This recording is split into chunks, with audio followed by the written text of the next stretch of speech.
Hello students and welcome to our YouTube channel R S academy. जैसे आप सबको पता है कि मैं आपको क्वेश्चन प्रैक्टिस सेशन लेके आ रहा हूं और इससे पहले आपने देखा जो मोस्ट इंपॉर्टेंट चैप्टर होता है 11th का, जो IIT JEE और नीट पॉइंट ऑफ व्यू से काफ़ी इंपॉर्टेंट सेगमेंट माना गया है और वो हमने प्रैक्टिस किया बड़ी बेहतरीन तरीके से। जितने भी कॉन्सेप्ट थे सभी हमने क्वेश्चंस के थ्रू क्लियर किया।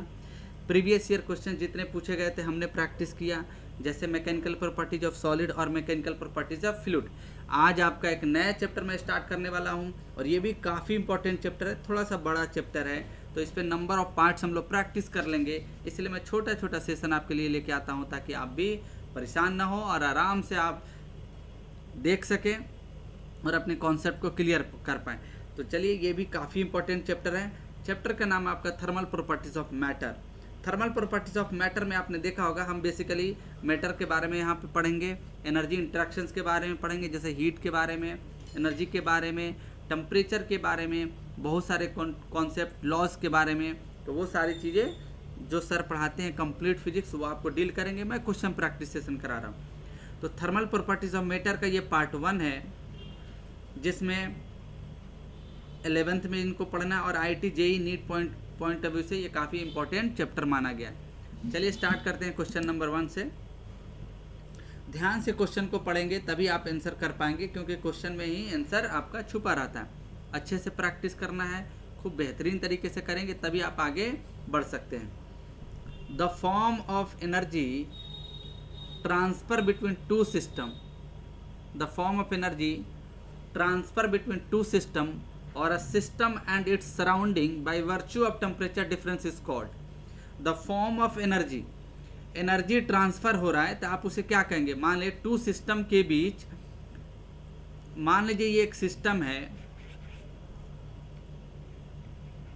अगर ये सिस्टम होगा तो इसके आउटसाइड क्या होगा? सराउंडिंग होगा। अगर सिस्टम और सराउंडिंग के बीच एनर्जी का इंटरेक्शन हो, एनर्जी इंटरेक्शन होने लगे, और ये तभी पॉसिबल है जब टेम्परेचर डिफरेंस क्रिएट हो जाए। क्या हो जाए? टेम्परेचर डिफरेंस हो यहाँ पे। तो energy transfer due to temperature difference को आप कहते हैं हीट। क्या कहते हैं? हीट। मान लीजिए हीट ट्रांसफर आप देखेंगे तो ये डायरेक्टली Q इक्वल टू होता है mc डेल टी।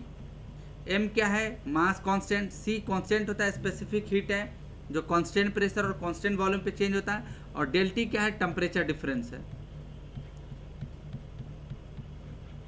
अगर टेम्परेचर डिफरेंस होगा तभी हीट ट्रांसफर पॉसिबल है। टेम्परेचर डिफरेंस होगा तभी आपका हीट ट्रांसफर पॉसिबल है। तो अगर दो सिस्टम्स के बीच या सिस्टम सराउंडिंग के बीच टेम्परेचर डिफरेंस की वजह से एनर्जी का इंटरेक्शंस होने लगे तो उस कॉन्सेप्ट को या उस टर्म को आप हीट कहते हैं। तो ए इज द राइट आंसर। अगला सवाल है आपका question number 2। The SI unit of heat energy. Heat energy का यूनिट क्या होता है? ध्यान से समझेंगे। हीट एनर्जी बेसिकली आपने अभी देखा कि हीट और एनर्जी, अगर एनर्जी का यूनिट आप देखेंगे तो क्या होता है? न्यूटन मीटर, और 1 न्यूटन मीटर को आप क्या कहते हैं? जूल कहते हैं। जूल कहते हैं। और इसे सिंबॉलिक रिप्रेजेंटेशन कैसे करते हैं? जे से, कैपिटल जे से कहते हैं। यानी एनर्जी का इंटरेक्शंस टेम्परेचर डिफरेंस की वजह से होने लगे तो आप उसे हीट कहेंगे और इसे आप रिप्रेजेंट करते हैं हीट एनर्जी कहेंगे, और इसका यूनिट जो होता है SI जूल होता है, जिसे 1 न्यूटन मीटर के बराबर होता है। तो करेक्ट आंसर इज ए। अगला सवाल, the SI unit of temperature.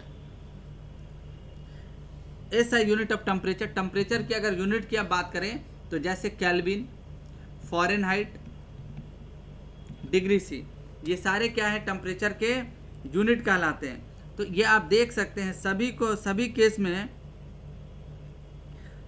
Case में हम यहाँ से आप देख सकते हैं कि सभी केसेस में हम अपने प्रॉब्लम को इस बेसिस पे सॉल्व कर सकते हैं। All problem to be solved on the basis of heat interaction। अगर टेम्परेचर डिफरेंस के बेसिस पे बात करेंगे तभी पॉसिबल है, जैसे केल्विन, डिग्री सेल्सियस और डिग्री फ़ारेनहाइट। तो इस तरह से आप कहेंगे सभी ऐसा यूनिट ऑफ टेम्परेचर है, और इसका राइट आंसर क्या होगा, डी होगा। सभी के अलग अलग कन्वर्जन फार्मूला है, आपने पढ़ा होगा, नहीं पढ़ा होगा तो अगले सेशंस में हम लोग इसको देख लेंगे।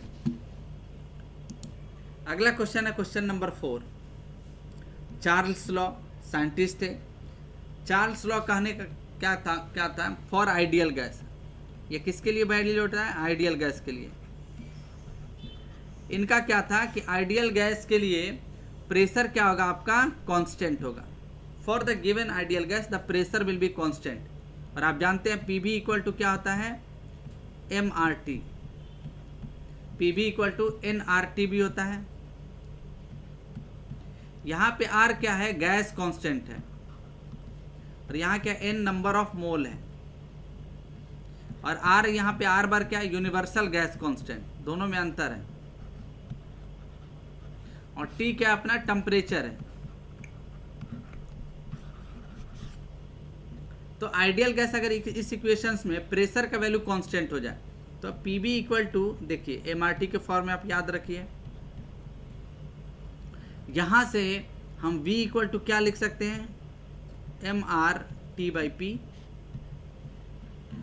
और आप लिख सकते हैं एम आर क्या होता है, कांस्टेंट होता है, आर भी क्या होता है, कांस्टेंट, पी भी कांस्टेंट है, तो आप लिखेंगे C इंटू टी। ये पूरा टर्म क्या हो गया अपना, कांस्टेंट हो गया। तो इक्वेशन क्या बनेगा, V equal to C T. और यहाँ पे आप लिख सकते हैं V बाई, हम क्या लिख सकते हैं हम लोग, V by T equal to constant. हम इसे क्या कहेंगे, कांस्टेंट कहेंगे। तो राइट आंसर आपका क्या आ जाएगा, B will be the right answer. Question number 5, Boyle's law. Boyle's भी साइंटिस्ट थे जिन्होंने कहा कि फॉर आइडियल गैस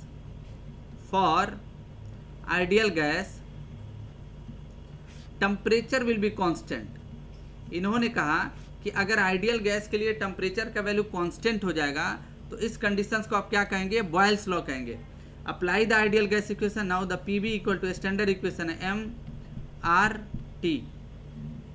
ठीक है, अगर टी का वैल्यू यहाँ पे कांस्टेंट है तो यहाँ पे आप लिख सकते हैं पी बी इक्वल टू, क्योंकि यहाँ एम आर भी कांस्टेंट है, टी कांस्टेंट है, तो कांस्टेंट का मल्टीप्लिकेशन क्या होगा, constant. P V equal to क्या आ जाएगा, कांस्टेंट आ जाएगा।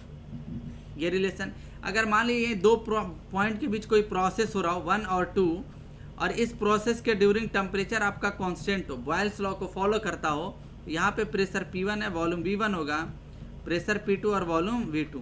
तो आप क्या कहेंगे, PV equal to constant during this process. तो आप लिख सकते हैं P1 V1 equal to P2 V2। Simple है इक्वेशन, सिंपल प्रॉब्लम है। अगर कॉन्सेप्ट क्लियर है तो आप आराम से आंसर दे सकते हैं, और ये काफ़ी क्वेश्चन पूछा गया। क्वेश्चन नंबर 6 है, ideal gas equation is given by, आपने अभी देखा एक आइडियल गैस इक्वेशन होता है P V equal to N R T. यहाँ पे अगर इस फॉर्म में दिया रहा है तो आर आपका होता है यूनिवर्सल गैस कांस्टेंट। क्या होता है, यूनिवर्सल गैस कांस्टेंट। अगर मास के फॉर्म में दिया रहा है P V equal to M R T, तो इसे आर को कहते हैं आप कैरेक्टरिस्टिक्स गैस कांस्टेंट। अगर एम के साथ characteristics gas constant,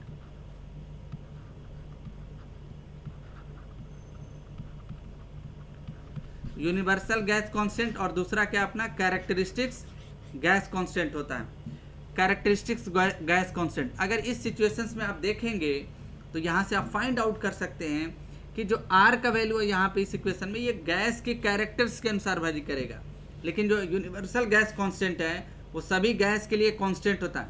the universal, यहाँ से सफिक्स यू दे दिया, यूनिवर्सल ऑलवेज कांस्टेंट। तो यहाँ पे अगर P V equal to M R T भी रहे तब भी सही है, और P V equal to N R T भी रहे तब भी सही है। तो right answer will be A. अगला क्वेश्चन देख रहे हैं, question number 7।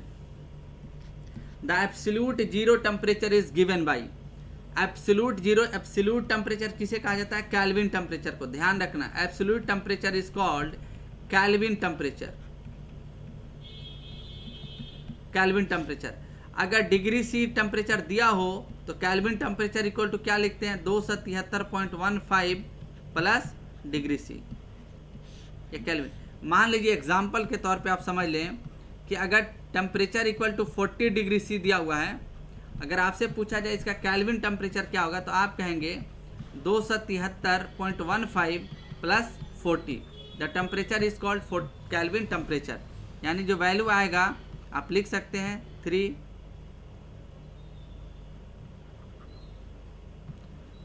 This is the value is called kelvin temperature.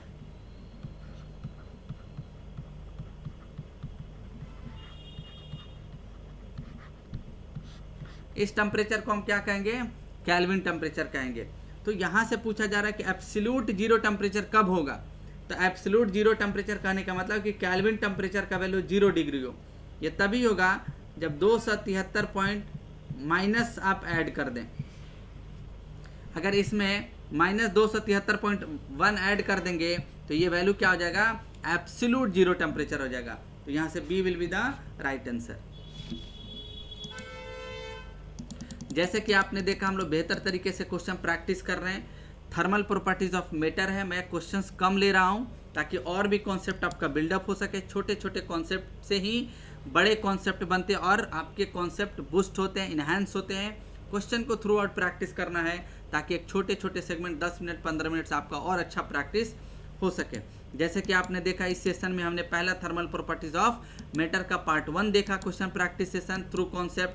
अगले सेशंस भी आएगा, चैनल पे आप बने रहेंगे। चैनल को सब्सक्राइब करना है, लाइक करना है, मेहनत करते रहिए, आगे बढ़ते रहिए, लेकिन वो मेहनत ईमानदारी पूर्वक होनी चाहिए। दूसरों के साथ भी ईमानदार रहें, अपने साथ तो ईमानदार रहना ही। अगर अपने साथ रहेंगे तभी दूसरों के साथ रहेंगे।